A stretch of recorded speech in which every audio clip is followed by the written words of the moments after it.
பார்த்து எடுக்கணும். ஏன்னா மான் அடிக்கிறது பெருசு இல்லை, மறுபடியும் அதை எடுக்கிறது போகிறது தான் பெரிய பிரச்சனை. ஏன்னா அவ்வளோ வெயிட்டு ஒவ்வொன்றும் இது பண்ணுவாங்க.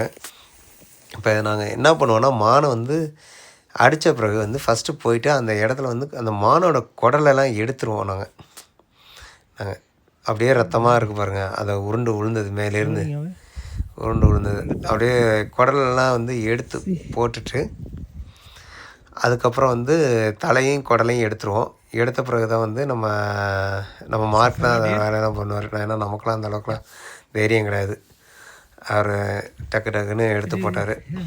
எடுத்து போட்ட பிறகு வந்து நான் ஒரு வீடியோ ஃபோட்டோ எடுத்துக்கிறேன்னு சொன்னேன். அவர் சரின்னு ஓகேன்னு நான் ஒரு ஃபோட்டோ மட்டும் எடுத்துக்கிட்டேன். அவர் எல்லாம் கட் பண்ணிட்டார். எல்லாத்தையும் நம்ம ஆடாக இருக்கிற மாதிரி தான் டக்குன்னு. அதுக்கப்புறம் நான் ஃபோட்டோ எடுத்தேன். இதுதான் ஃபஸ்ட்டு மான்.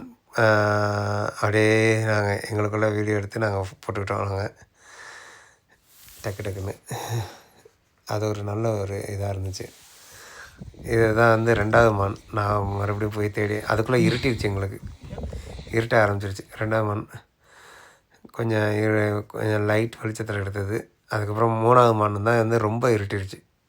இது அடித்தப்போ எங்களுக்கு வந்து 10 மணிக்கு மேலே இருக்கும் எடுக்கிற போகிறப்ப. ஏன்னா அவ்வளோ முள் காட்டுக்குள்ளே எங்களால் நடக்க முடியல. கடைசியில் இவர் தான் ரேண்டர் தான் வந்து எங்களுக்கு இது எடுத்துருந்தாங்க, காட் பைக் எடுத்துகிட்டு வந்துட்டு. ஏன்னா வந்து மறுபடியும் இவ்வளோ தூரம் நடந்து போனார். நாங்கள் அங்கேயே தான் இருந்தோம் இருட்டில். அவர் போய் அவ்வளோ தூரம் போயிட்டு எங்களால் நடக்க முடியாதுன்னு சொல்லி காட் பைக் எடுத்துகிட்டு வந்தாங்க நண்பர். அதுக்கப்புறம் வந்து அந்த காட் பைக்கை திருப்பி, ஏன்னா இது உங்களுக்கு இருட்டாக இருக்கும்னு தெரியல, எவ்வளோ ஸ்டீப் ஹில்லு ஃபுல்லாக. அதில் வந்து கரெக்டாக பார்த்து அவர் ஓட்டிகிட்டு வருவார். மறுபடியும் ஹில்லெல்லாம் ஏறுவார் பாருங்கள், பயங்கரமாக. இதில் உட்காந்து வரப்பே பயங்கரமாக இருக்கும் அவர் ஏன்னா ஓட்டுறது. ஏன்னா அப்படி நம்ம டிராக்டர் ஓட்டினா எப்படி இருக்கும், அதுவும் மேடு பள்ளத்தில் ஓட்டினா எப்படி இருக்கும், அந்த மாதிரி இருக்கும். இங்கே ஒரு மயில் இறக்கலாம் பார்த்தோம்.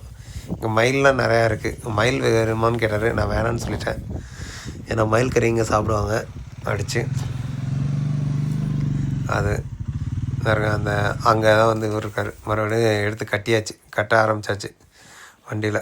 மான்களை தூக்கி போட்டு டக்குன்னு கட்டி. ஏன்னா லேட்டாகிட்டு லேட் ஆகிட்டுருக்கு. மறுபடியும் நாங்கள் க்ராஸ் பண்ணோம்ல வரையும், அதனால் ரொம்ப லேட் ஆகிருந்துச்சி. நாங்கள் க்ராஸ் பண்ணி வந்தோம். வந்துட்டு இருந்தாலும் இப்போ போவோம் பாருங்கள்.